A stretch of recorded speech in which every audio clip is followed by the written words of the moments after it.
Dobar dan iz Washingtona. Ja sam Nataša Srdoć, predsjednica Adriatic instituta za javnu politiku. U indeksu ekonomske slobode za 2014. godinu, koji zajedno objavljuju Heritage Foundation i The Wall Street Journal, Hrvatska je i dalje ocijenjena represivnom u kategorijama ekonomske slobode koje obuhvaćaju vlasnička prava, slobodu od korupcije, državnu potrošnju i radnu slobodu. S ukupnih 60,4 boda od mogućih 100, Hrvatska je ocijenjena kao umjereno slobodna ekonomija svijeta, međutim na samoj granici s uglavnom neslobodnim ekonomijama. U godinu dana Hrvatska je pala sa 74. na 87. mjesto od ukupno 178 ocijenjenih zemalja. U regiji Europe Hrvatska je pala za jedno mjesto, sa 35. na 36. od ukupno 43 ocijenjene zemlje. Ukupna ocjena Hrvatske niža je za 0,9 boda u odnosu na prošlogodišnju, s pogoršanjima u fiskalnoj slobodi od -6 boda, radnoj slobodi od -3, kontroli državne potrošnje, monetarnoj slobodi i slobodi poslovanja. Sloboda ulaganja je jedina ocjena u kojoj je Hrvatska napredovala i u kojoj odudara od zemalja u regiji, a odnosi se prvenstveno na slobodni ulaz i izlaz kapitala, repatriaciju dobiti te jednak tretman stranih i domaćih ulagača. Hrvatska zaostaje za drugim ekonomijama u regiji, uključivši Makedoniju, koja je najbolje ocijenjena u regiji, Albaniju, Bugarsku, Rumunjsku i Crnu Goru, a bolje je ocijenjena od Srbije i Bosne i Hercegovine.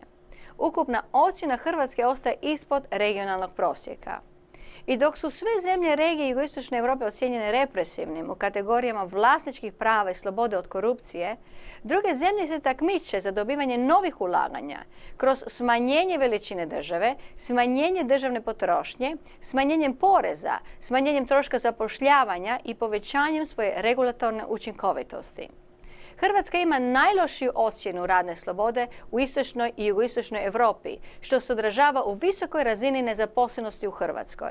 Hrvatska je na 170. mjestu od ukupno 178 zemalja u svijetu po slobodi rada, što znači da je samo 8 zemalja ocijenjeno lošije od Hrvatske u području radne slobode. Hrvatska sloboda poslovanja je relativno niža u usporedbi sa zemljama u regiji, a u financijskoj slobodi je podjednaka. Iako je apsolutna ocjena Hrvatske u području fiskalne slobode relativno visoka, Hrvatska zaostaje za zemljama u regiji koji su značajno smanjile poreze na dohodak i dobit poduzeća te imaju puno niži PDV.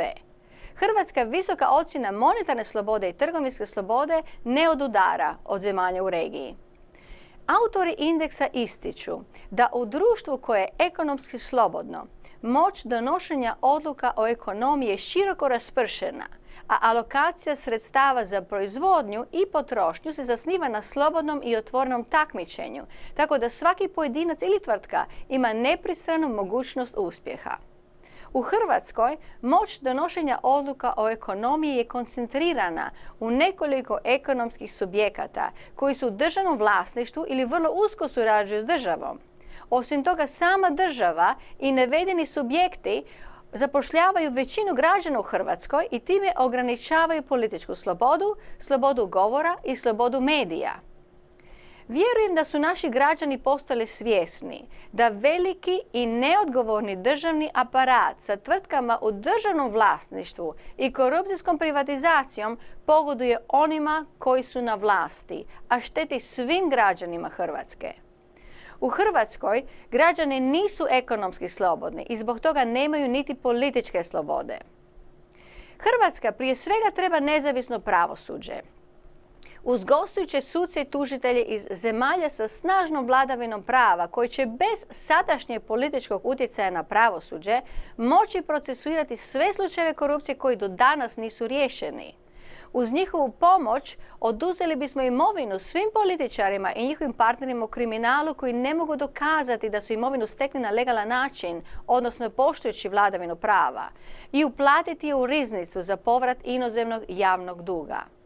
Uz temelje nezavisnog pravosuđa i zaštitu privatnih vlasničkih prava te smanjenjem poreza, smanjenjem državnog aparata i povećanjem slobode rada, Hrvatska bi se u relativno kratkom vremenu mogla pretvoriti u tigra jugoistočne Europe. U takvoj Hrvatskoj bi se građani usudili ulagati, postati poduzetnici, naći zaposlenje kod većeg broja poslodavaca koji bi se takmičili za vas, za nove zaposlenike i građani bi dosegli viši životni standard. Vjerujem da bi nova generacija mladih koji sada želi napustiti Hrvatsku jer ne vidi budućnost u ovakvoj zemlji, rado ostala u Hrvatskoj u takvim novim prilikama. Hvala vam na pažnji. Posjetite nas na našoj web stranici adriaticinstitute.org, na našoj Facebook stranici adriaticinstitute.croatia i na našem blogu Adriatic instituta Libertas. Hvala vam lijepo.